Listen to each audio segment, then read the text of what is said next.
Bonjour, une vidéo pour corriger le QCM numéro 2 qui était à faire cette semaine. Première question qui est une question difficile. On me dit que Arthur doit choisir, ou quelle est la probabilité qu'il choisisse un poisson noir et un œuf au lait. Donc ici, il faut faire un arbre. Première possibilité, je veux absolument qu'il prenne un poisson noir. Un poisson noir, il y en a donc 4, sachant qu'en tout, j'ai donc 3 plus 4 plus 2, donc j'ai 9 possibilités. Donc j'ai 4 chances sur 9 d'avoir un poisson noir. Le reste, je m'en fiche, donc je vais marquer autre, ce qui ne m'intéresse pas. Suivi d'un œuf au lait. Donc un œuf au lait. Les œufs au lait, j'en ai 5 possibilités, sachant qu'en tout, j'en ai donc 5 plus 6 plus 3, j'ai 14 possibilités en tout. Donc j'ai 5 chances sur 14 d'avoir satisfaction. Le reste ne m'intéresse pas. On a dit qu'ici, ce que je voulais, c'est qu'il pioche un poisson noir suivi d'un œuf au lait. Les probabilités issues d'un même chemin se multiplient entre elles, donc le calcul à faire, c'est 4 neuvièmes fois 5 quatorzièmes. Vous prenez votre calculatrice, vous calculez 4 fois 5, vous calculez 9 fois 14, ou vous simplifiez d'avance. Bref, vous trouvez, il y a différentes versions. Donc les valeurs que je voulais, c'était donc au choix 20 sur 126, ou alors 110 sur 63. C'est comme vous voulez. Pas de valeur rapprochée en tout cas. Pour le jeu télévisé, s'il y a 3 portes fermées et que derrière l'une de ces portes il y a une voiture, ça veut dire qu'il y a bien une chance sur 3 pour que Lina puisse gagner cette voiture. Cette question-là était une question facile.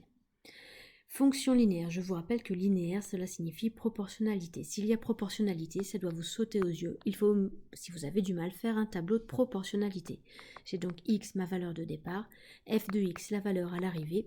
Ici, je sais que si au départ j'ai moins 4, à l'arrivée j'ai 5. On me demande de calculer f parenthèse 7, ça veut dire qu'au départ j'ai 7. On a dit fonction linéaire, ça veut dire proportionnalité. Je fais mon produit en croix et je me retrouve avec 5 fois 7, 35, divisé par moins 4. Bon, en général, le moins, on est plutôt au numérateur. Ou alors, vous calculez en valeur décimale, aucune importance. On trouvait donc moins 35 quarts ou moins 8, 74. C'est comme vous voulez. Question 4. La fréquence d'un événement est une bonne approximation de sa probabilité s'il y a énormément d'expériences. Donc dans ces cas-là, il vaut mieux faire évidemment 10 000 expériences que 10 ou 100 qui ne seront pas concluantes.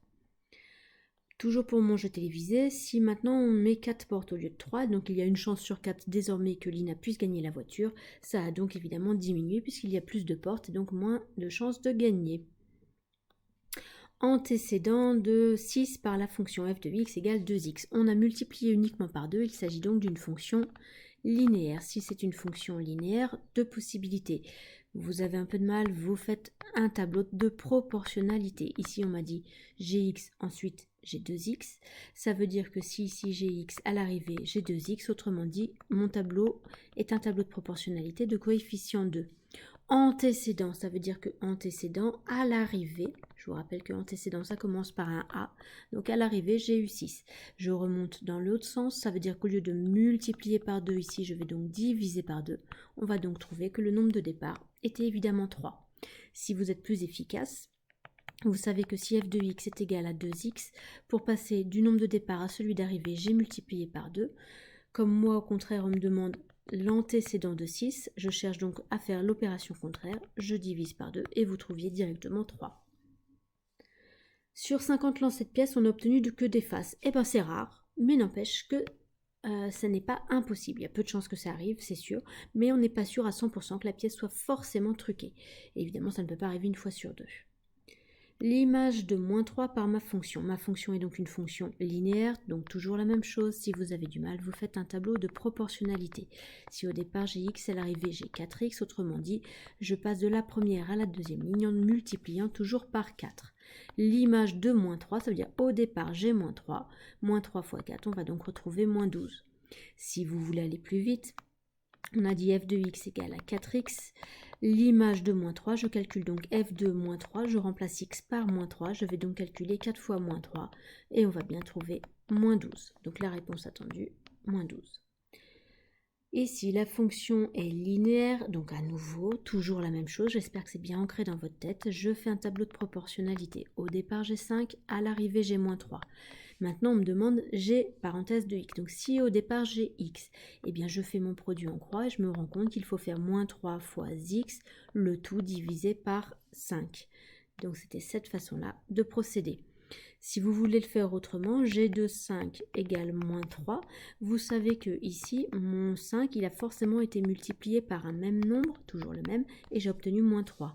Pour retrouver ce fameux nombre qui manque, il faut donc que je me débarrasse du fois 5. Le contraire de fois 5, c'est donc de diviser par 5. Donc ma valeur moins 3 a bien été divisée par 5. Donc à vous de voir la façon que vous préférez de résoudre ce problème. Coche les fonctions linéaires. On a dit linéaire, c'est toujours multiplié par un même nombre. Ici, je multiplie toujours par 5. Là, il n'y a pas de multiplication, ça ne peut pas être bon. Ici, je fais très attention, il y a x au carré, ça n'est donc pas une fonction linéaire. Ici, ça n'est pas linéaire parce que 2 plus 5, je n'ai pas le droit de les additionner, 2 étant un nombre tout seul, le 5x faisant partie de la famille des x. Il y a donc un piège. F de x égale x, et bien x tout seul, c'est bien une fois x. J'ai donc toujours multiplié par 1. Il s'agit aussi d'une fonction linéaire. Voilà, j'espère que cette façon vidéo vous aura permis de bien comprendre vos erreurs et de progresser pour la prochaine fois. À plus tard.